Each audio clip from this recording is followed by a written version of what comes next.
Welcome back, ladies and gentlemen. I hope you all enjoyed the video presentation from Martin. Like we said in the chat, if anyone did have any questions about that one, feel free to ask them and we will make sure they get to him.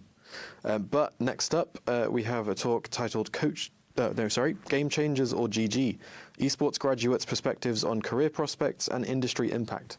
This one's from Dan Dunn from University of Staffordshire. So Dan, can you hear us? Yep, I can hear you. Can you hear me? Lovely. Take it away. Right. Brilliant. Well, afternoon, everyone. Welcome to the Esports Research Network. I've been watching since yesterday. Some fantastic pieces put forward so far. What a pleasure it is to be here. My name is Daniel Dunn, and I'm here to talk about on the growing intersection of higher education and the global esports industry.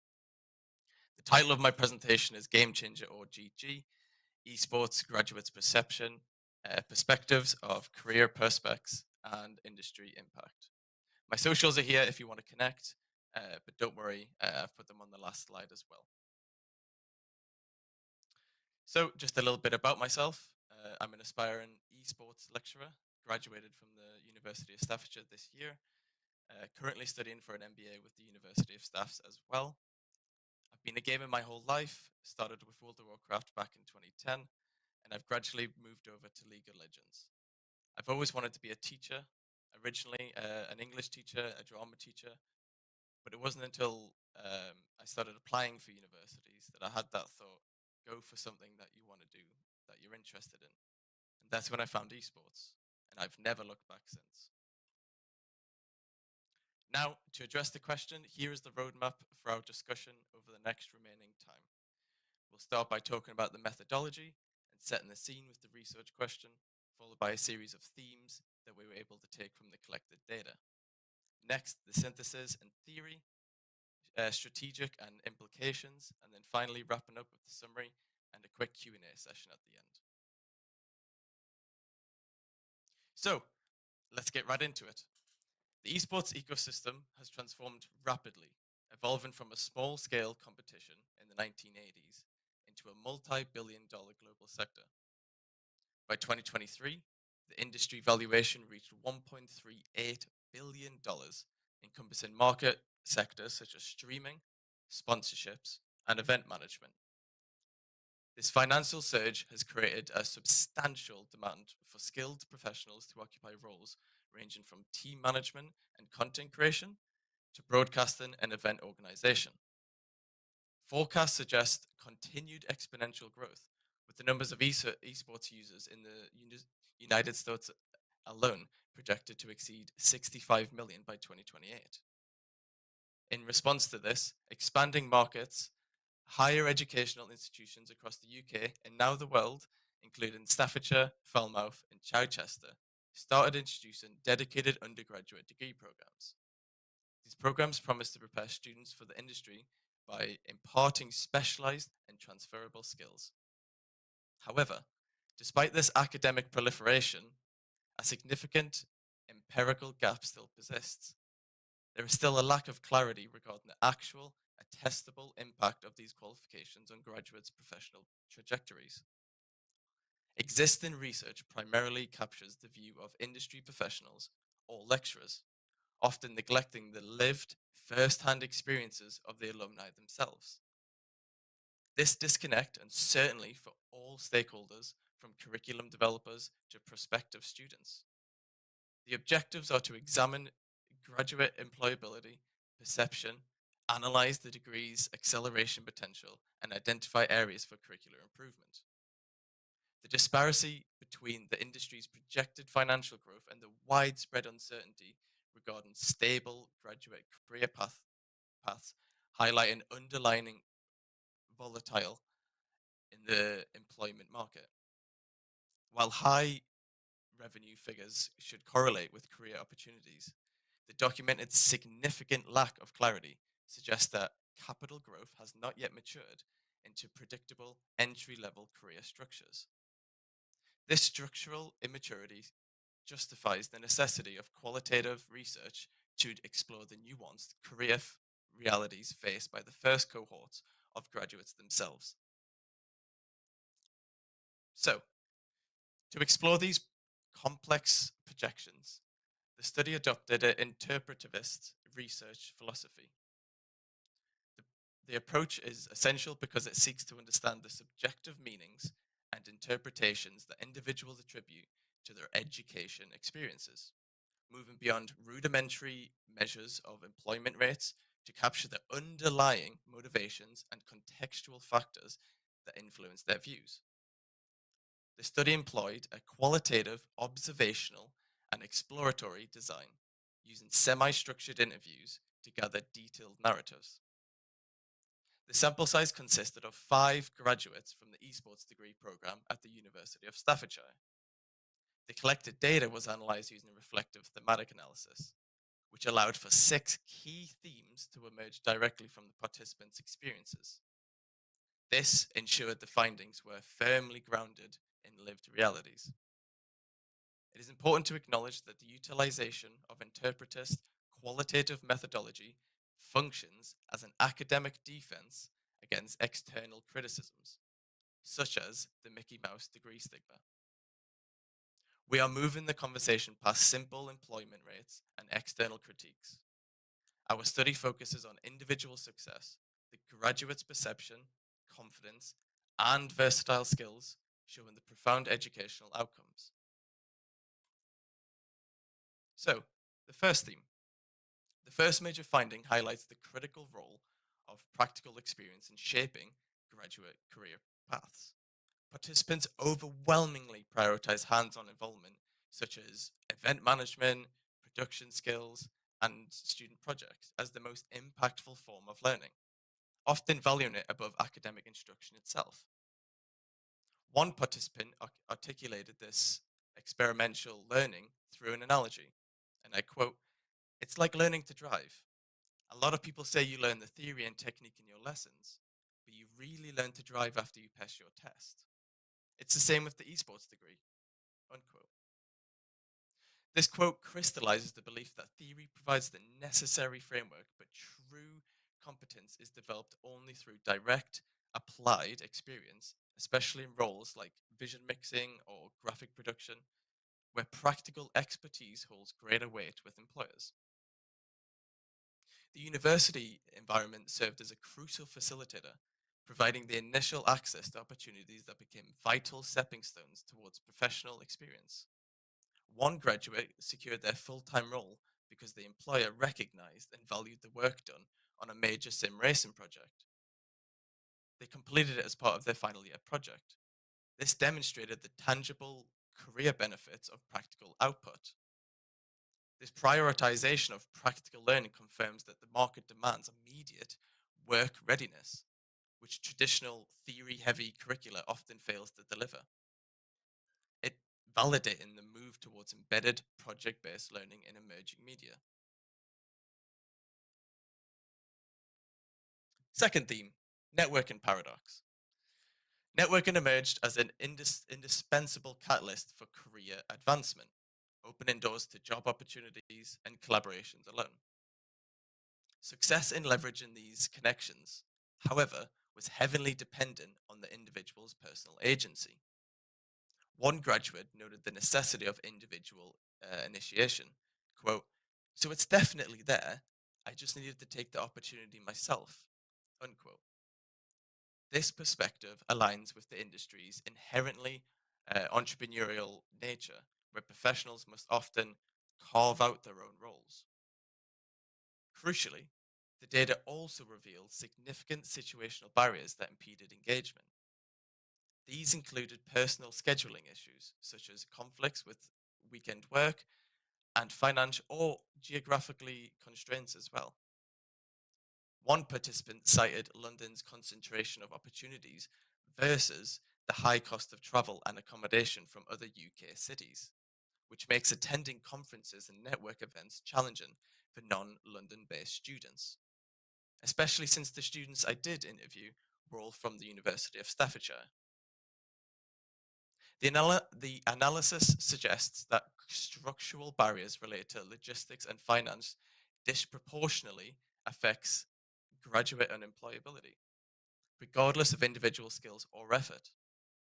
The responsibility for securing opportunities is therefore unfairly shifted from the institution or the industry to the graduate's personal financial capacity, highlighting the critical flaw in the market accessibility. This industry often favors those who already are known, reinforcing the idea that success often hinges on who you know, not what you know.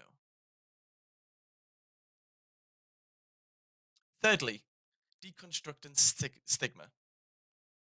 Graduates displayed a clear awareness of the external skepticisms surrounding their qualification, noting that the persistence of the Mickey Mouse stigma often associated with emerging or non-traditional subjects. This criticism was often encountered through social media commentary from outsiders who argued that a formal degree in esports was unnecessary. Despite the skepticism, alumni who experienced earlier versions of the program consistently noted positive evolution over time of the course. They highlighted improvements in the curriculum structure itself, the introduction of resources, and the investment in specialist facilities, such as the £3 million esports arena that the Staffordshire University Esports Department now have.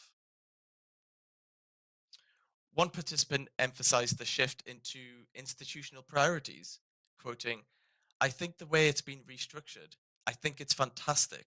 The investment into the facilities of broadcasting rather than just the game inside. It's a big, big step in the right direction. Unquote. This perceived continuous improvement demonstrates that the academic program is responsive to criticism and actively working to professionalize its offering.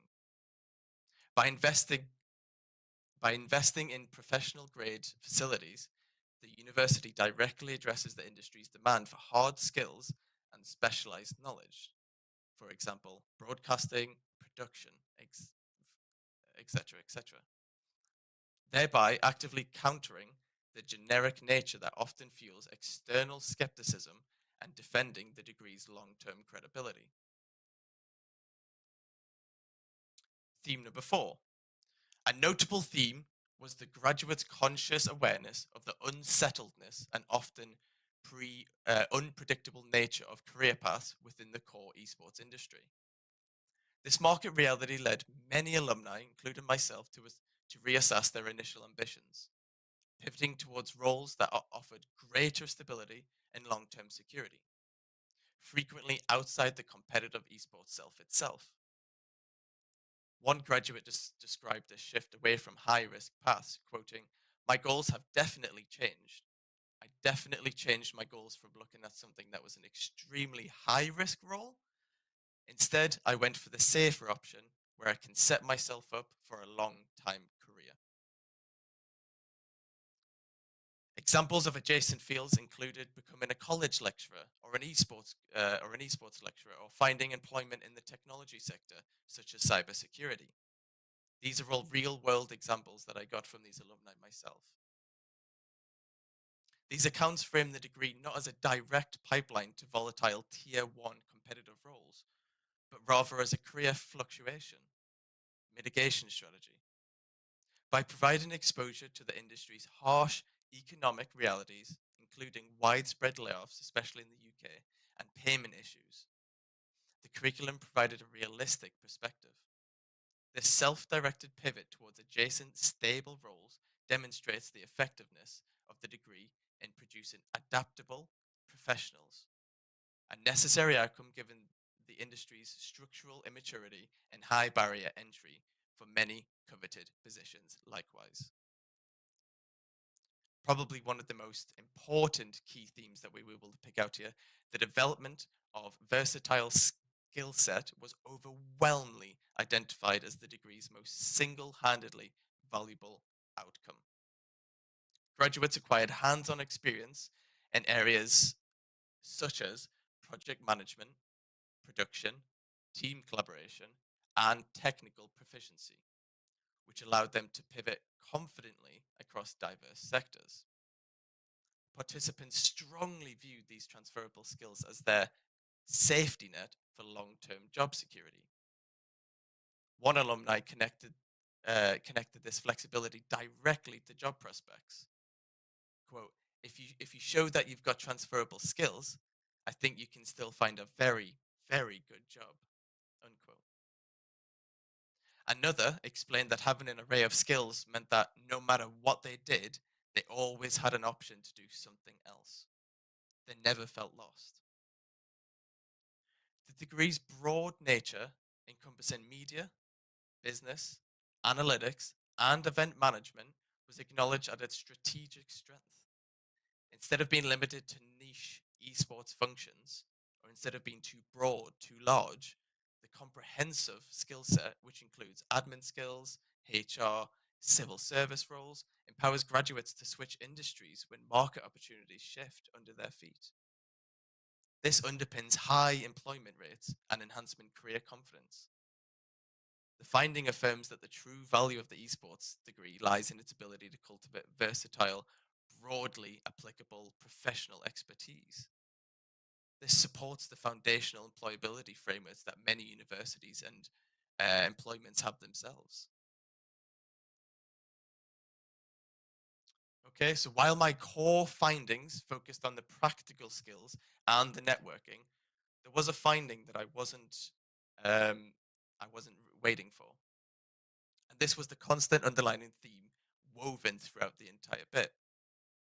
And that's the esports lecturers, the indispensable role of the lecturing staff. Through the alumni, they illustrated the staff as mentors, not just lecturers with the ability to industry facilitators. I've put some quotes up there so you're able to see um, just what sort of impact these had towards the alumni. So, the thematic analysis findings synthesize closely with established academic concepts of graduate employability. Success, as defined by the alumni, requires not only possessing individual assets, but also the ability to strategically deploy those assets within the labor market extent. The relationship between an academic theory and practical experience is symbiotic. The education provides the foundation and specialized knowledge, but hands-on projects and event work provide the necessary professional confidence and competence that these alumni were able to gather. The degree effectively functions as a high engagement pedagogical tool by channeling the students' passion for esports into acquiring essential professional skills, valuing across numerous industries. So the recommendations for stakeholders, there's three subsections. There is the educations and curriculum designs, university leadership, and esports industry. Just to go through them one by one. So the curriculum designers, educators must increase the weighting of embedded practical and experiential learning modules that feature real-world consequences and deadlines. Furthermore, the curriculum must include dedicated training on how to articulate transferable skills to non-esports employers. Since graduates often pivot to adjacent roles anyway, it is vital to teach students how to convert specific event skills like budgeting, things like that, to maximize their career flexibility. Secondly, universities must sustain and increase investment in high fidelity, industry standard equipment and production facilities. Such investment is key to professionalizing the student output and directly countering external stigma. And finally, we have the esports industry. The esports industry must professionalize its hiring practices by increasing formal engagement with academic programs, moving beyond informal or community-based recruitment methods. So, 2-minute warning here, just quickly going to wrap up here. The research overwhelmingly affirms that the esports degree, when structured effectively and approached proactively by the student, functions as a game changer itself. The fundamental value is derived from its ability to serve as a high engagement vehicle for acquiring critical professional competencies, rather than its capacity to guarantee immediate entry into high risk tier 1 competitive roles. The synthesis of the qualitative data demonstrate that the career success for these alumni is founded on 3 pillars: practical application, aggressive networking, and most critically, the possession of a versatile transferable skill set. thank you very much, and I hope that all made somewhat sense. If anyone has any questions, I'm very active in Discord. You can ask me here. Thank you for allowing me to be a part of the Esports Research Network 2025. I very much appreciate it.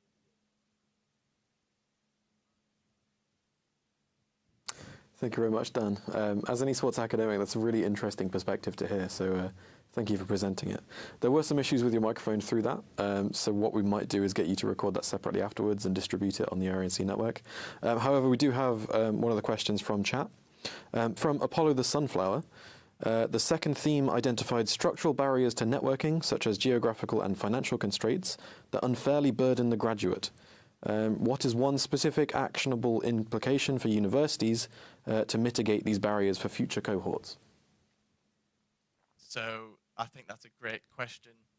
This is something that I sort of seen myself, and I think a lot of people would also agree that a lot of the